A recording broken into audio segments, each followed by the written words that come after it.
Hi friends, வணக்கம் Selva tech நண்பர்கள் அனைவருக்கும் வணக்கம். காலையிலே YouTubeல சுட சூப்பரான ஒரு அப்டேட் வந்திருக்கு. என்ன அப்டேட் அப்படினு கேட்டினா கிரியேட்டர் இன்சைடர்ல. நம்ம கிரியேட்டர் இன்சைடர்ல சொல்லிருக்க ஒரு சில அப்டேட்லாம் நம்ம ஏற்கனவே நம்ம சேனல்ல வந்து ஏற்கனவே சொல்லிட்டோம். என்னென்ன சொல்லிருக்காங்க அப்படினு கேட்டிங்கனா அது சொல்லாத ஒரு விஷயம் அப்டேட்டும் சொல்றேன். ஃபர்ஸ்ட் விஷயம் என்ன அப்படினா YouTubeோட ஹோம் பேஜ் மாறிடும் அப்படினு சொல்லி மொபைல் வச்சிட்டு வந்துட்டேன். YouTubeோட ஹோம் பேஜ் மாறிடும். அதாவது சேனல் லோகோவை கிளிக் பண்றோம், யுவர் சேனல்ல கிளிக் பண்றோம் மொபைல்ல கிளிக் பண்ணோம்னா சேனலோட ஹோம் பேஜ் முன்னாடி இருந்தது மாதிரி இல்லாமல் இப்போ வித்தியாசம் மாறி இருக்குல்ல, அது ஒரு விஷயம் சொல்லியிருக்காங்க. அது ஏற்கனவே நம்ம சேனலில் அப்டேட் பண்ணியாச்சு. இப்போ எல்லாருக்குமே அது வந்துருச்சு. ரெண்டாவது விஷயம் என்ன அப்படின்னு கேட்டிங்கன்னா வந்து நீங்கள் வீடியோ அப்லோட் பண்ணையில் கேட்டகரி எஜுகேஷன் அப்படின்னு கொடுத்தோம்னா அதில் ஒரு 4-5 காலம் கேட்டிருக்கு. அதை பற்றியும் ஃபுல் டீட்டெயில்ஸாக நம்ம வீடியோ போட்டிருக்கோம், எப்படி அது கொடுக்குறது அப்படின்னு சொல்லிட்டு கேட்டகரி சம்மந்தமாக அதை பற்றி சொல்லியிருக்காங்க. இன்றைக்கி காலையில் இது மாதிரி ஒரு யூடியூப்பில் அப்டேட் வந்திருக்கு அப்படின்னு சொல்லிட்டு வேறு என்ன அப்டேட் சொல்லியிருக்காங்க, ஷார்ட்ஸு சம்மந்தமாக என்ன அப்டேட், ஏதோ ஒரு அப்டேட்டு ஷார்ட்ஸு அதுக்கு ஞாபகம் இல்லைன்னு நினைக்கிறேன், ஞாபகம் வந்தோன்னு சொல்கிறேன்.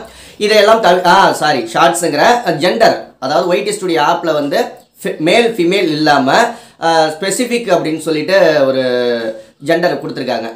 ஒயிட் ஸ்டுடியோ ஆப்பை ஓப்பன் பண்ணிவிட்டு அதில் ஆடியன்ஸ் அப்படிங்கிறத ஓப்பன் பண்ணிவிட்டு ஆடியன்ஸை ஸ்க்ரோல் பண்ணிங்க அப்படின்னா கீழே ஒரு ஜெண்டர் அப்படிங்கிற ஆப்ஷனில் மேல் ஃபீமேல் இல்லாமல் புதுசாக ஒரு ஆப்ஷன் சேர்த்துருக்காங்க அப்படின்னு சொல்லியிருக்காங்க. அதுவும் நம்ம சேனலில் ஏற்கனவே அப்டேட் பண்ணியாச்சு. ஓகேங்களா, இது எல்லாம் தவிர்த்து புதுசாக ஒரு அப்டேட் கொடுத்துருக்காங்க. இந்த அப்டேட் வந்து iOSக்கு மட்டும், அதாவது ஐஃபோனுக்கு மட்டும் கொடுத்துருக்காங்க.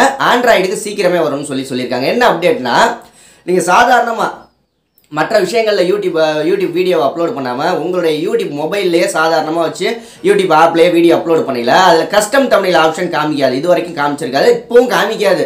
அது iOS யாராவது வச்சுருந்தீங்க அப்படிங்கிற பட்சத்தில் அவங்களுக்கு தான் காமிக்கும். ஐஃபோன்லாம் வச்சுருந்தீங்கன்னா அதில் காமிக்கும். ஓகேங்களா, நம்ம வந்து நார்மலாக வீடியோ அப்லோட் பண்ணி விட்ருவோம். அப்லோட் பண்ணி விட்டு நம்ம ஒயிட் ஸ்டுடியோ ஆப்பில் போய் தான் நமக்கு தமிழில் வைக்கணும், அப்படி இல்லாட்டி டெஸ்க்டாப் மோடில் போய் தான் தமிழ் வைக்கிற மாதிரி இருந்துச்சு. இப்போ மொபைல்லே கொடுத்துட்டாங்க. ஓகேங்களா, மொபைல்லே கொடுத்ததுனால ஒரு சூப்பரான ஒரு பெனிஃபிட் அப்படின்னு சொல்லணும். அர்ஜென்ட்டுக்கு ஏதாவது ஒரு வீடியோ ஏற்றுறோம்னா கஸ்டம் தமிழ்லாம் டக்குன்னு மொபைல்லே வச்சு விட்டு போயிடலாம். அது மாதிரி கஸ்டம் தமிழ் உங்களுக்கு வைக்க முடியல அப்படின்ட்டு நிறைய பேர் வந்து கொஸ்டின் கேட்டிருந்தீங்க அப்படின்னா வந்து உங்களுடைய ஃபோன் நம்பர் வெரிஃபை பண்ணியிருந்தீங்கன்னா கஸ்டம் தமிழ் வச்சுக்கலாம். அதே மாதிரி நீங்கள் உங்களுக்கு ஏதாவது கம்யூனிட்டி ஸ்ட்ரைக்கோ வேறு ஸ்ட்ரைக்கெல்லாம் வந்துருந்துச்சு அப்படின்னாலும் கஸ்டம் தமிழ் வைக்க முடியாமல் போகும். ஓகேங்களா, செக் பண்ணி பார்த்துக்கோங்க உங்களுக்கு கஸ்டம் தமிழ் வைக்கலாம்.